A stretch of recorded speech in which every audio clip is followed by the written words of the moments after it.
Use your powers for evil, Your evil is mine.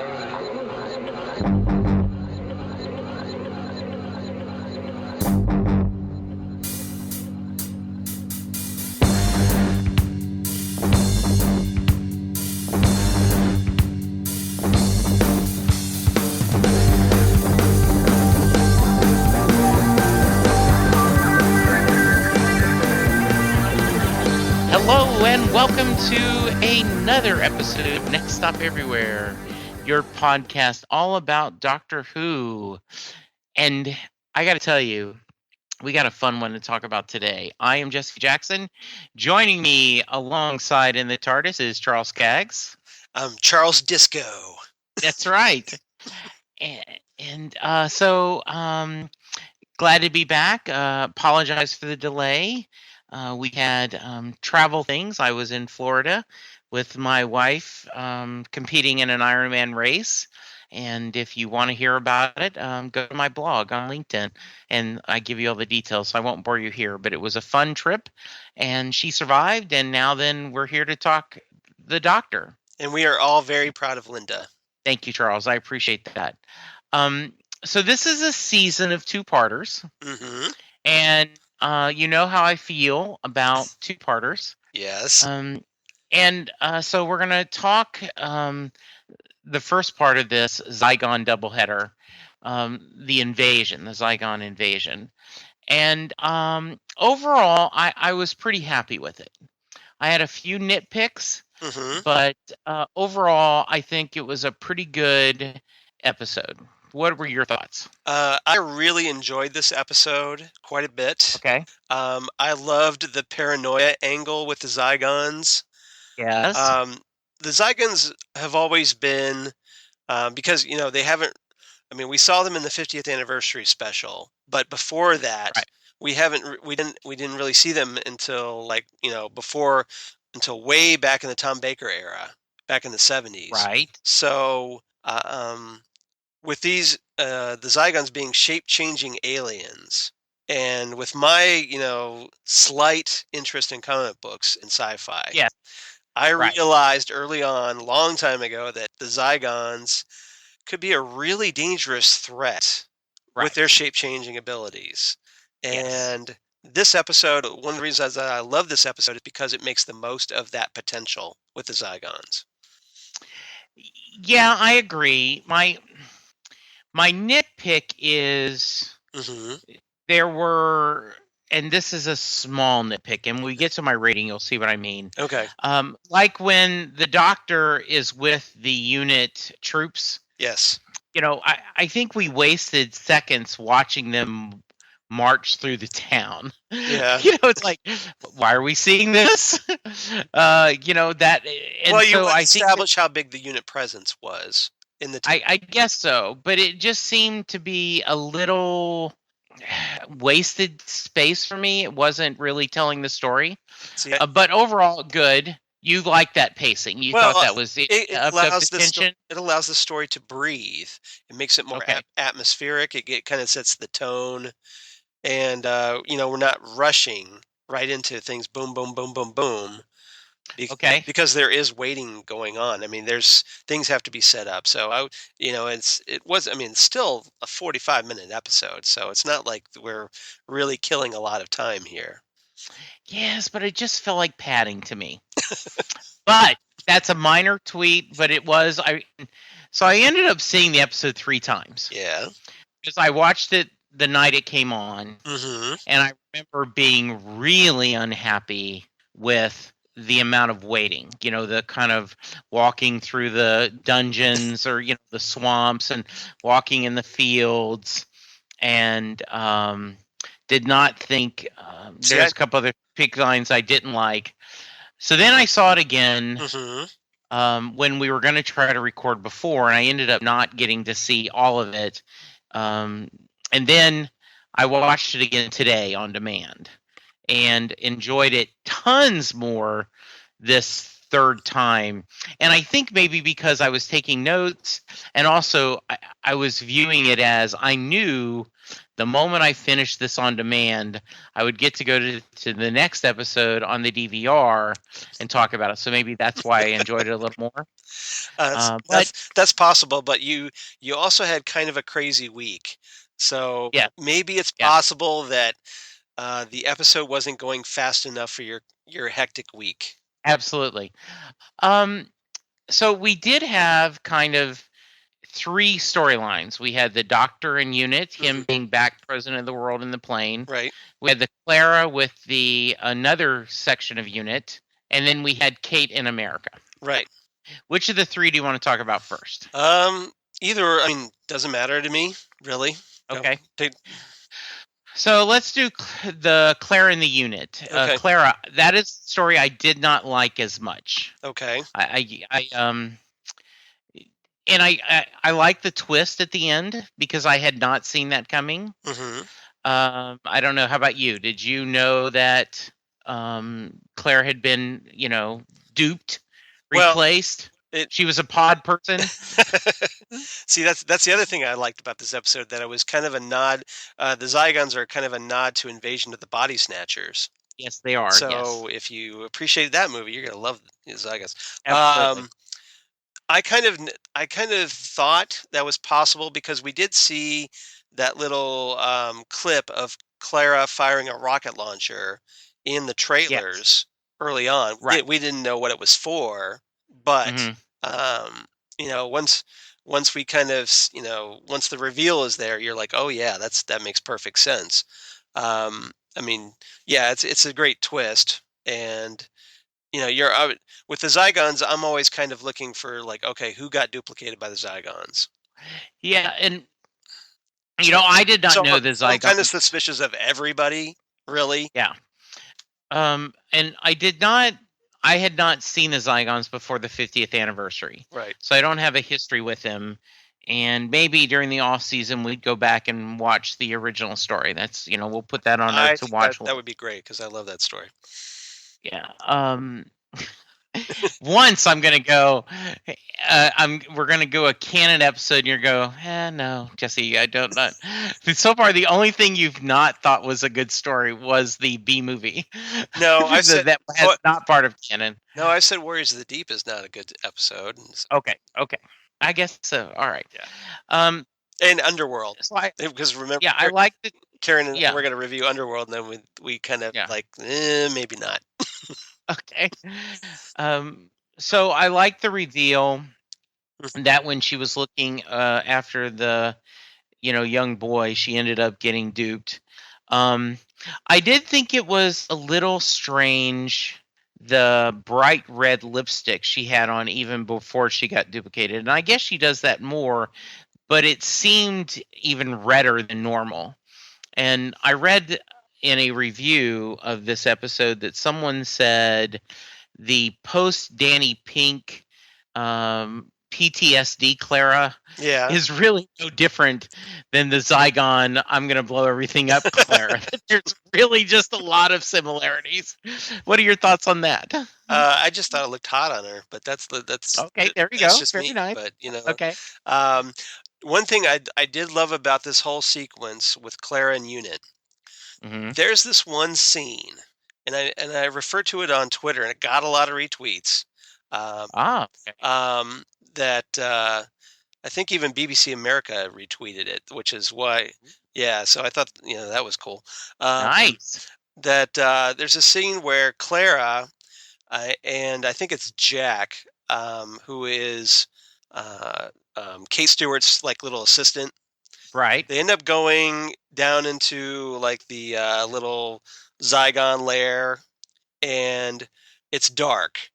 Now, normally, like when any character is, especially a female character, is in this situation, they're fumbling around in the dark pointlessly. Clara, I think this is the first time I've ever seen this in a TV or a movie, takes out her cell phone, uses it as a flashlight. Okay. So that she can see what she's doing. And I was just like, it's kind of minor, I know, but it's just, when you finally get to see someone using common sense like that, And so I thought that was very refreshing. And apparently, like I said, it got retweeted and got a lot of retweets too. Good. So I thought that was, apparently I'm not the only one who feels that way. And that's one of those things with a new technology.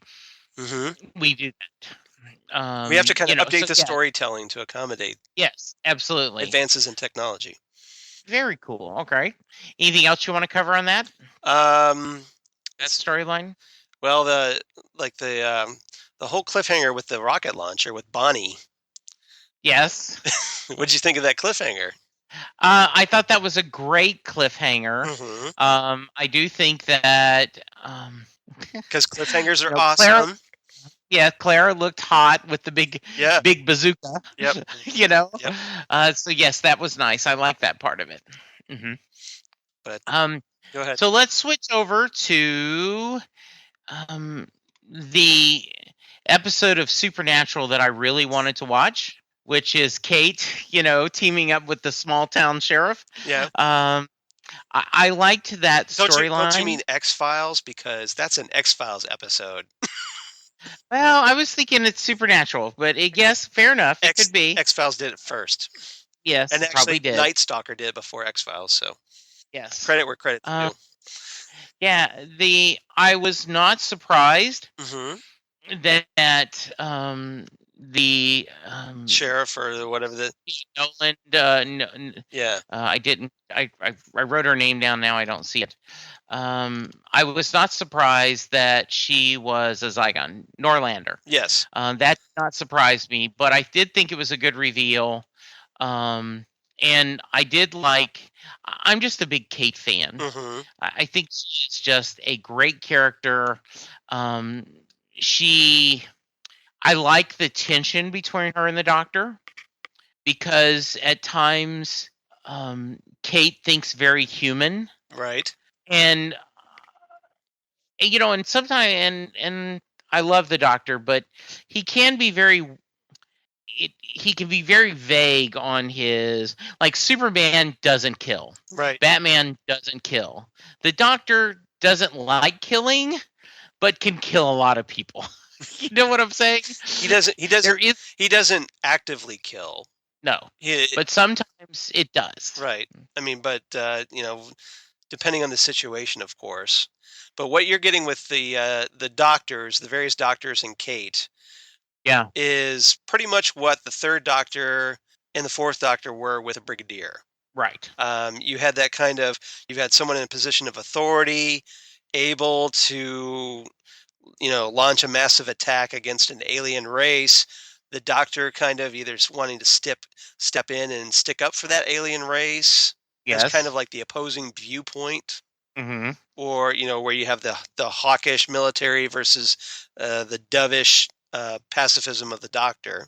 Right. So it creates that kind of conflict within a story that makes it more interesting. Yeah. Also, I did a little math. 20 million Zygons sounds like a lot. Mm-hmm.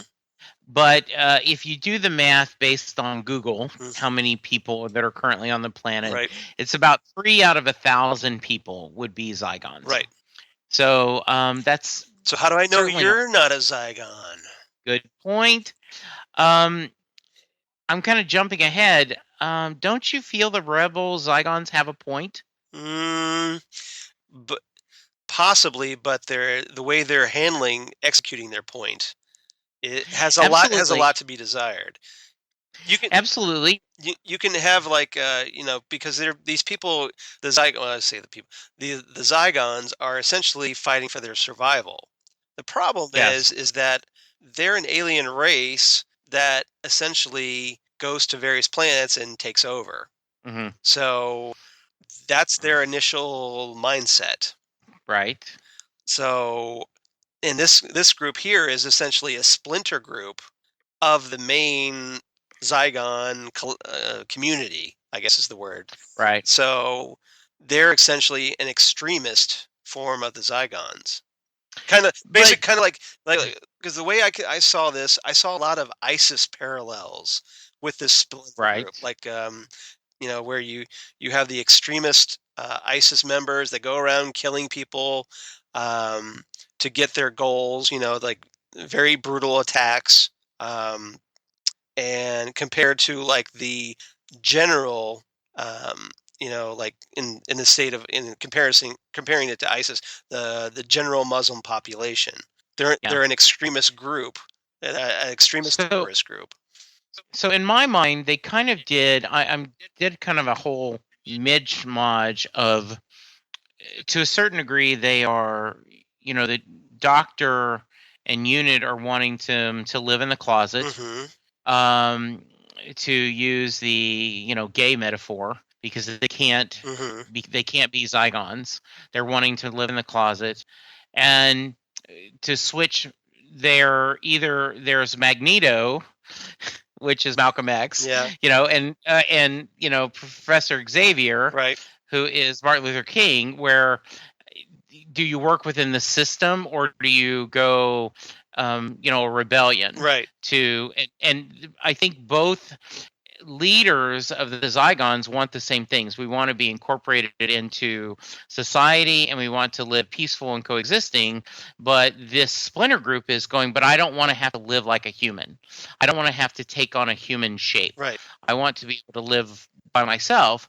And I think that's a valid point, but it is not a realistic solution based on the world that the Doctor Who exists in. Yeah. The doctor, if it was up to the doctor, the Zygons would just be out in the open. Right, because he doesn't care. He doesn't see people like that or aliens like that. Yeah, absolutely. They're all just living creatures that should be able to coexist. However, the practicality is like that on Earth, people are not going to be so kind to the idea that, oh, you've got creatures living among us that could look like anybody we know. Yeah. And can use that to their own advantage. Yeah. I read a lot of people that said this is a lot. They thought this was very symbolic of a lot of the immigrants, right, and the refugees that are hitting Great Britain and other countries. And I certainly think there's a lot, like good storytelling. There's a lot of different views you can take on this. Yeah, you've got issues of immigration, you've got issues of terrorism in this episode, and it's that makes for that's the way science fiction ought to be, in my opinion. Absolutely. So the Doctor doesn't like being president of Earth, but he loves flying around in a big plane. Yeah, because he can punce around and act important. Mm-hmm. And how great was it when he flashed the Nixon, the Nixon that was awesome. sign, Yes. And I love him sporting the shades, and there, I liked how he was definitely in full Doctor mode. I'm smarter than everyone else, and let's just move forward. Right. If you would just quit, if you would just do what I tell you to do, we'll go for it. And that's the way he's always been. But how often do the people of Earth, especially the military, do what he wants? Right. Do you think Osgood was telling the truth about the new rules, that you have to have the original there to keep the shape? It certainly didn't seem so, because otherwise, why would Clara still be alive? Yes. So we had Clara in that, but now they did say, well, we needed her for information. But did they really need her for information? I don't know. Or wouldn't they have already gotten that information? So it kind of leads me to think that, they're kind of, Osgood's kind of lying about that. Which makes me also think that, yes, she's the Osgood that we saw in this episode is indeed the human one. The Zygon one was the one that Missy killed. Yeah, and that's what I want to think too, but I believe it's vague enough. Oh, yeah, definitely. That it could be either way. And so speaking of, were you happy to see Osgood again? Oh, yeah, definitely. I think she's a great character. She plays, Ingrid Oliver, who plays Osgood, plays really well off Peter Capaldi, especially when she's playing this very nebulous character as far as her, whether she's a human or a Zygon or both. And I thought that was really interesting because, she's not just the, dorky science geek girl, wearing a Tom Baker scarf with an inhaler. She's become a much more character of substance and depth in this story. In one of the insider looks, she talked about she tried to play them a little different, but I think that was a great story point, and I also really like the character making the decision that I'm Osgood. Right. And she would not admit in this episode which one she was. And she stood firm to that, and I really, really liked that. I also liked the idea that the head of the Zygons were little kids. Yeah. On the playground, because I kind of wondered about that scene where the doctor's on the playground. I kept waiting for somebody to go, we've got this creepy old guy here on a kid's playground. Call the police, so. And then what I started thinking is, okay. How awkward would that have been? No, yes. What I was curious about is, okay, do they have fake parents, or do they just, go to their home and then they become Zygons behind closed doors, and so they don't have to be in the kids' figure anymore? I mean, how long do they keep this? I thought that was really interesting. And it certainly was good camouflage. Right. I would think we're reading a lot into their backstory with this. Yes, we are. Yeah, I would think they would have it just for the sake of to keep their cover. Yeah, I think they would have some other Zygons as parents, even though they're leaders posing as kids. Yes. So Charles, I'm going to ask you. I already asked you the easiest question ever about were you happy to see Osgood, but now I'm going to make it even easier. Okay. As a fan of punk and new wave music, how much do you love the Capaldi in the older body playing this punk, guitarist doctor? I love it. I love it because Peter Capaldi has a punk background. I think I've mentioned this before, where he was in a punk band once upon a time with Craig Ferguson. And so he's got those roots. He can play the guitar, so it comes off as very credible to me, and it keeps his doctor from being so appear so old. I mean, he's the cool old person that he's the old rocker. He's like Mick Jagger or Bruce Springsteen. Well, and I love the idea that David Tennant had his bow tie and his fez. I mean, I'm sorry, Matt Smith did. Yep. David Tennant, his kids, and putting on the spectacles to read, and I just love that Capaldi is this. And we've talked about this before in the interview that was during the the Cinema 3D event we had before the season started. Right. He in the interview he talked about going and picking out the guitar the doctor would use, right. And you think, okay, they're going to play it for that one scene when he rides a tank, but that's not. This has been the third or fourth showing of the guitar, and I love that is part of this doctor's persona. Yeah. Yes. Yeah. If you're buying a doctor action figure, you should have the guitar as one of the extras. Well, and the shades. You got to have the sonic shades with the guitar. Yeah. So I keep hoping that action figure will somehow make its release, because that just has to happen. I think you need to have like a little tank accessory with it, so you could put the doctor on top of the tank, because and have little amps with it and stuff like that. So that's the way I. So I've told you one of my nitpicks. Here's my other nitpick. Yeah. Why, tell me, Charles, why did the soldiers go into the building? I mean, I don't care that he sees his mother. I don't care that he sees his other people. See that? Yes, I know. Why would you not? I mean, I just think, no, I'm going to go, okay, I'm going to wait right here, bring out what you can prove to me to sure. Or, you know what, we're not going to shoot you, but we're going to bind you and we're going to be safe. But, or even only one of them go inside. Exactly. But all of them? I know. That whole scene was what kept me from giving this episode a 10. Because that frustrated the hell out of me. I'm feeling the love. I'm feeling the synergy here. There was no reason for everybody, especially trained soldiers, and who go in supposedly knowing in their heads that these shape-changing aliens are deliberately trying to look like their family members. Right. So, and the commander is reminding them. Exactly. And he's what was my birth date, and going on that. All that we can chalk up is that this particular squad were a bunch of morons, and they deserve to die. That's all we.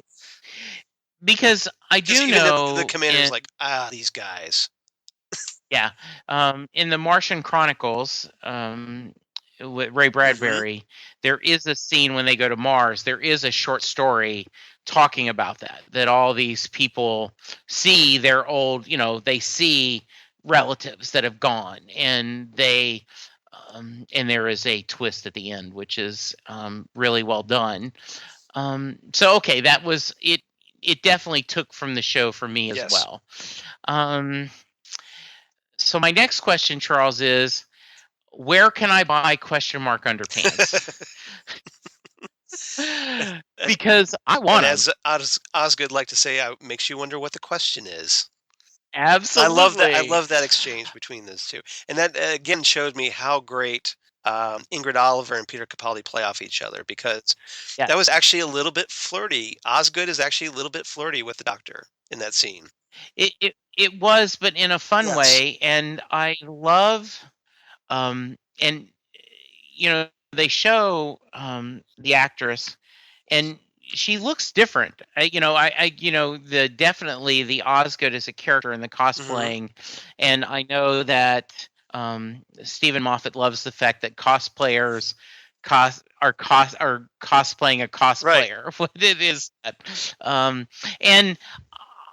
I think it's good shtick that every time we've seen her, she's given tributes to a different Doctor. She isn't just doing the scarf. She does the scarf. Then she does the bow tie. Now she has the question marks. And it was just great. The question mark collar points that Osgood wears in this episode, those were first worn by the Fourth Doctor in the episode The Leisure Hive, which was the first episode of Tom Baker's final season. Those things last all the way through the Fifth and Sixth Doctors.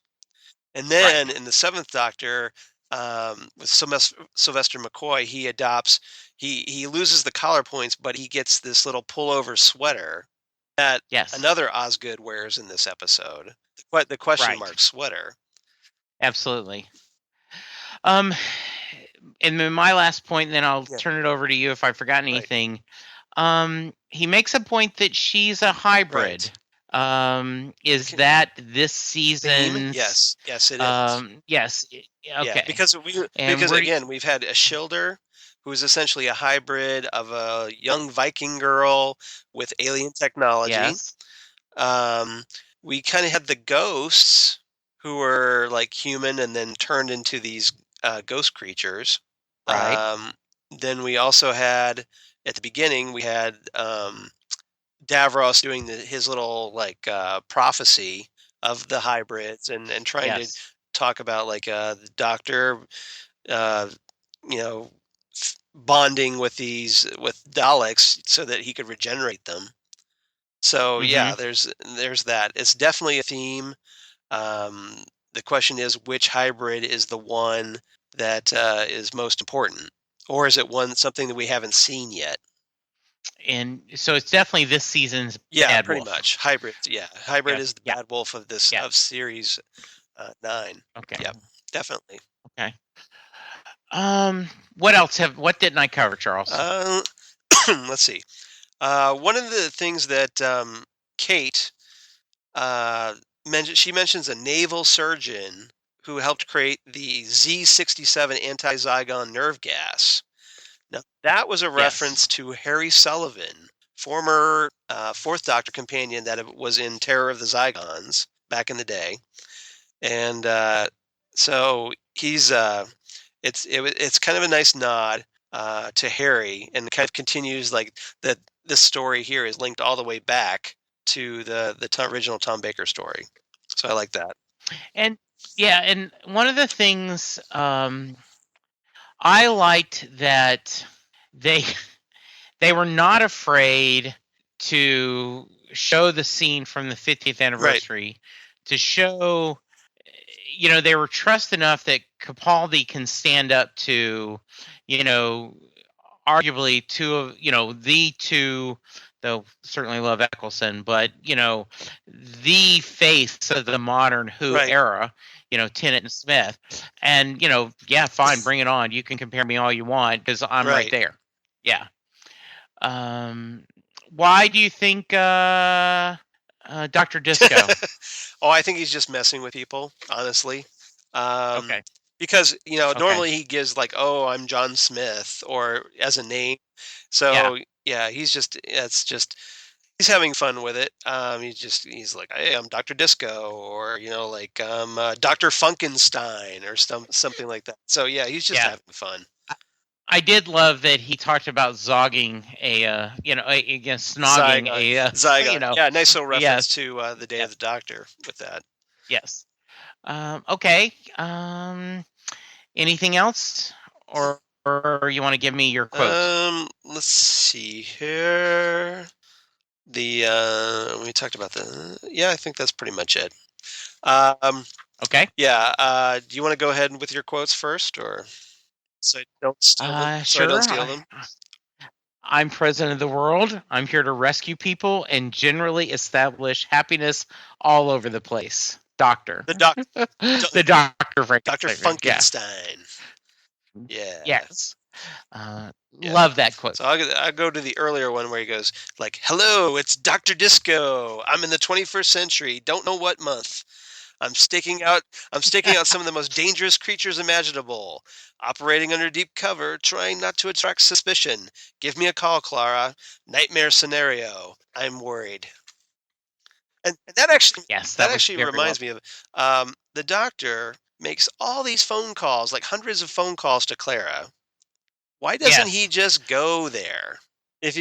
Instead of making all these calls? Good point. You think it would be a lot simpler if he just went there? It does seem to be, and we'll bring that up when we discuss the next episode. That's going to be something interesting to think about. Okay. All right, rating, sir. Or did you have another quote? I did have another quote. Go for it. The Doctor says, "This is your country. Protect it from the scary monsters and also from the Zygons." Yes. I don't have the quote, but I love that. Is this real, Kate? Or are you butt dialing me again? Something along that. They implied that. Right. I thought that was pretty funny. Absolutely. Good. Anything else there? That about does it for me. What's your rating? Okay. I'll let you go first on the rating. I give this one 9 out of 10 rocket launchers. I really enjoyed this episode. Like I said, if it wasn't for that really stupid scene, it would have been a 10 with me, because I love the fear, I love the paranoia, and I just thought this was great. I'm going to give it 8.5 forgotten names of teddy bears. And I would have given it 9, except for the too much walking around and the scene, in front of the building. That really, really bothered me. Yes. So do you have a reverse the polarity for us? Yes, I do. And I'm guessing you might be able to guess what it is. Please share. Terror of the Zygons. What a shot. The first serial from season 13 in 1975, written by Robert Banks Stewart.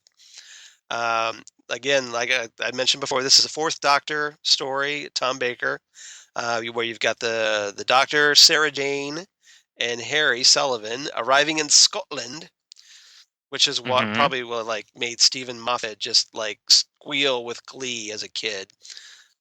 But Yes. he meets. They arrive there and they meet up with the brigadier and unit and Sergeant Benton, and this is all following the destruction of this oil rig by this unseen force. And over the course of the episode, they learn that there's a spaceship belonging to the Zygons, which crashed on Earth centuries ago.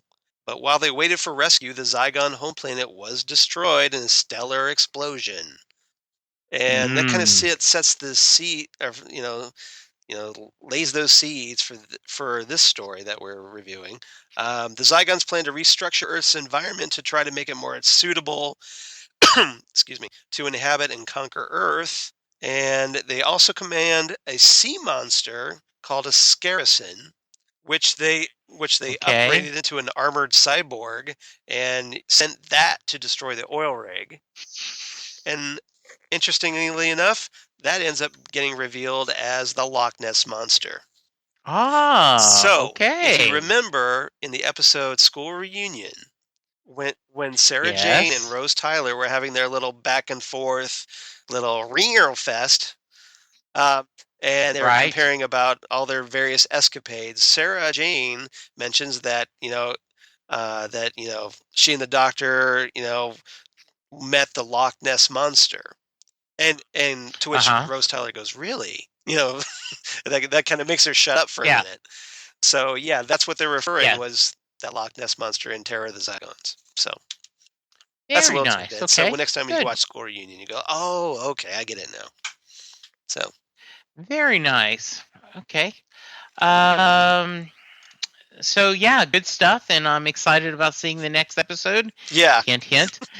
Yeah. I want to apologize for again for the delay, at least as far as on my end, because we tried while Jesse was off in Florida with Linda.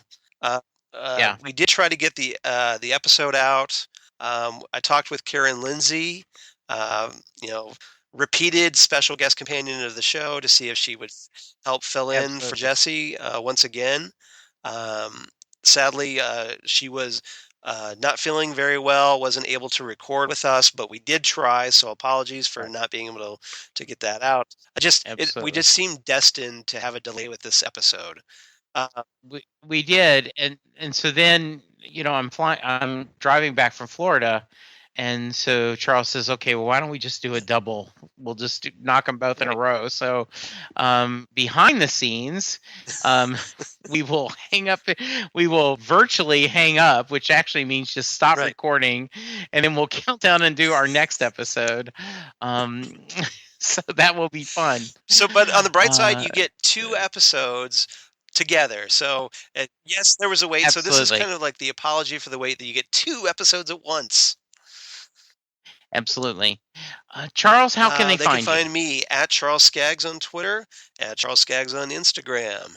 I'm also on the Google Plus for all you crazy kids on Google Plus. I'm up to 83 people on the Google Plus now. That's kind of surprisingly awesome. Ooh. So, and then my blog of geeky things, Damn Good Coffee and Hot, where I talk about a lot of things like Doctor Who and Next Stop Everywhere and all kinds of stuff. So hope you check that out. And Jesse, why don't you tell them where they can find Next Stop Everywhere on the interwebs? Yes, we are at Next Stop Everywhere on Twitter. You threw me and I didn't at Next Stop SMG on Twitter. Absolutely. And I am at Jesse Jackson DFW. We have a Facebook page, Next Stop Everywhere. Please go and like it. Please go to iTunes, rate and review us. It is always, that is how people find us, and it is so important for us. I think, if you Google Doctor Who podcast, we're like, 87th or something. So we want to try to get up to 75th. It would. So as always, Charles, it's a blast. And for now, one last thing. Aren't we talking about the possibility of T-shirts? We are talking the possibility of T-shirts. And I haven't done my homework. So, It's so I'm not ready to do it. It is kind of in the things, very but early stages. our podcast leader Rob is working out a deal where there's going to be a website that's we'll be able to not only we will have select Doctor Who shirts that we recommend.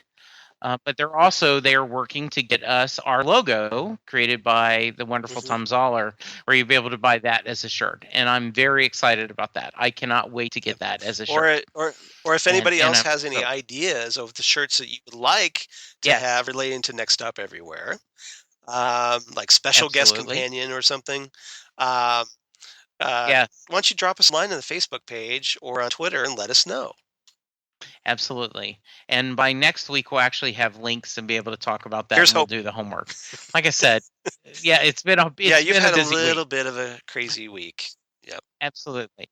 As I said, if you Google Jesse Jackson LinkedIn, Jesse W. Jackson LinkedIn, I've written a blog about my wife's experience doing the Iron Man, and she made us all proud. Keep hope alive. And now we're going to say we don't walk away. But when we're holding on to something precious, we run. We run and run fast as we can, and we don't stop running until we are out from under the shadow. Very nice. Hey, guys. Talk to you soon. Bye, everyone. Bye.